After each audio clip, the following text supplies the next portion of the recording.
Assalamualaikum warahmatullahi wabarakatuh.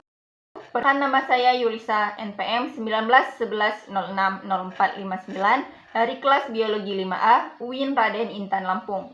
Di sini saya akan menjelaskan materi tentang seleksi alam. Seleksi alam adalah pemilihan yang dilakukan oleh makhluk hidup yang dapat terus bertahan hidup dan makhluk hidup yang tidak dapat terus bertahan hidup. Makhluk hidup yang terus dapat bertahan hidup akan tetap hidup, sedangkan makhluk hidup yang tidak dapat bertahan hidup akan mati.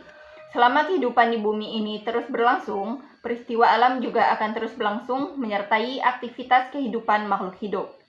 Peristiwa alam tersebut dapat berlangsung setiap saat dan setiap waktu, tanpa adanya kesiapan dari makhluk hidup yang ada di alam ini. Peristiwa alam tersebut erat hubungannya dengan kelangsungan hidup makhluk hidup, banjir yang meletus, gempa bumi, dan bencana alam lainnya. Keadaan tersebut dapat diartikan bahwa alam telah melakukan seleksi terhadap makhluk hidup yang ada di dalamnya. Makhluk hidup yang mampu bertahan hidup akan dapat bertahan hidup, sedangkan makhluk hidup yang tidak dapat bertahan hidup akan mati dan mengalami kepunahan. Seleksi alam erat kaitannya dengan jenis atau spesies, macam atau varian, rantai makanan, jaring-jaring makanan, perkembangbiakan secara kawin, genetika, dan adaptasi. Proses perubahan karena seleksi alam tersebut berlangsung secara perlahan, sedikit, dan dalam jangka waktu yang relatif sangat lama, atau ratusan bahkan ribuan tahun lamanya. Seleksi alam adalah keberhasilan yang berbeda dalam reproduksi, atau kemampuan individu yang tidak sama untuk bertahan hidup dan bereproduksi. Seleksi alam terjadi melalui suatu interaksi antara lingkungan dan keanekaragaman yang melalui di antara individu organisme yang menyusun suatu populasi. Produk seleksi alam adalah adaptasi populasi organisme dengan lingkungannya. Seleksi alam yang dimaksud dalam teori evolusi adalah bahwa makhluk hidup yang tidak mampu beradaptasi dengan lingkungannya, lama-kelamaan mereka yang mampu beradaptasi dengan lingkungannya. Dan sesama makhluk hidup akan saling bersaing untuk mempertahankan hidupnya. Teori seleksi alam bersandar pada 3 prinsip utama. Yang pertama, pada setiap generasi dihasilkan keturunan yang jumlahnya banyak, lebih banyak daripada yang dapat didukung oleh sumber-sumber terbatas, misalnya makanan, air, tempat teduh, dan pasangan kawin. Yang kedua, terdapat variasi yang dapat diwariskan dalam populasi keturunan yang terlalu besar. Dan yang ketiga, terjadi kompetisi demi kesintasan yang menyebabkan varian-varian yang teradaptasi dengan lebih baik terhadap lingkungan tertentu yang akan berhasil dan menghasilkan keturunan yang mewarisi sifat-sifat adaptif tersebut. Seluk-beluk seleksi alam adalah pentingnya populasi dalam evolusi. Suatu populasi adalah suatu satuan terkecil yang dapat berkembang. Evolusi dapat diukur sebagai perubahan dalam pembagian relatif variasi dalam suatu populasi selama beberapa generasi.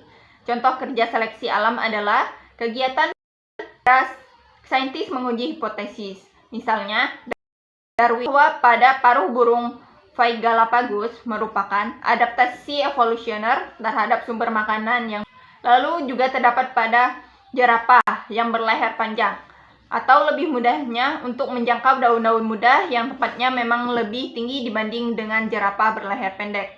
Dan akhirnya, jerapah berleher panjang dapat bertahan hidup dan jerapah berleher pendek perlahan-lahan akan punah. Ini disebut oleh Charles Darwin sebagai seleksi alam. Seleksi alam adalah proses di mana mutasi genetika yang meningkatkan reproduksi menjadi tetap atau lebih umum dari generasi yang satu ke generasi yang lain pada sebuah populasi. Ia sering disebut sebagai mekanisme yang terbukti sendiri. Karena yang pertama, variasi terwariskan terdapat dalam populasi organisme. Dan yang kedua, organisme menghasilkan keturunan lebih dari yang dapat bertahan hidup. Dan yang ketiga, keturunan-keturunan ini bervariasi dalam kemampuannya bertahan hidup dan bereproduksi. Kondisi-kondisi ini menghasilkan kompetisi antar organisme untuk bertahan hidup dan bereproduksi. Oleh karena itu, organisme dengan sifat-sifat yang lebih menguntungkan akan lebih berkemungkinan mewariskan sifatnya.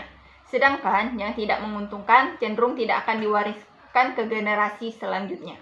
Teori evolusi Darwin pertama kali dikemukakan pada Forum Ilmiah Linnean Society pada tahun 1958. Secara bersamaan, Alfred Wallace juga mengemukakan hal yang sama, yaitu ide atau teori evolusi berdasarkan pengamatan Wallace di berbagai benua, termasuk di Sulawesi, terkenal dengan garis Wallace yang memisahkan distribusi hewan-hewan di Sulawesi. Ide atau teori Wallace tentang evolusi biologi serupa dengan ide atau teori evolusi Darwin.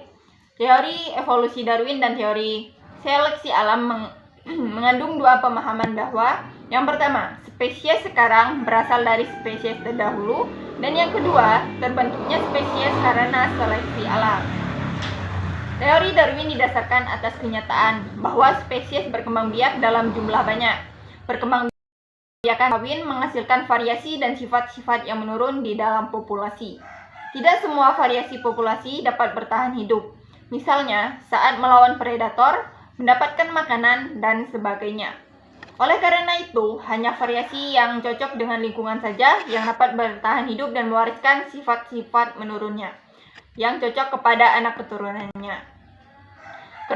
Keturunan yang cocok hidup inilah yang dapat berkembang biak dan menguasai habitatnya, sedangkan yang tidak cocok akan mati dan punah atau terseleksi.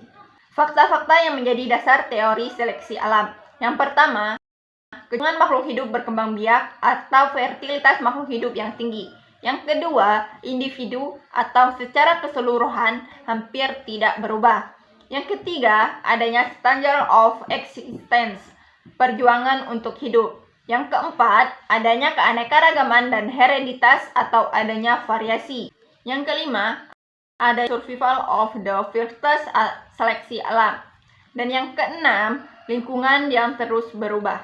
Makhluk hidup, baik tumbuhan maupun hewan, sangat beraneka ragam. Keanekaragaman tersebut berkenaan dengan struktur, tingkah laku, maupun aktivitas. Keanekaragaman itu mulai terlihat dari tingkat antara filum atau divisi, antara kelas sampai antara individu sejenis, bahkan antar individu keturunan. Tidak sedikit ciri yang menyebutkan keanekaragaman tersebut diturunkan kepada generasi keturunan yang selalu mendapat keanekaragaman. Bahkan, karena berbagai sebab, keanekaragaman tersebut justru makin bertambah luas. Adanya keanekaragaman atau kecenderungan pada umumnya dan keanekaragaman yang merupakan ciri yang diwariskan. Itulah yang menyebabkan keberhasilan perjuangan untuk hidup. Tidak sama antara individu yang satu dengan individu yang lainnya.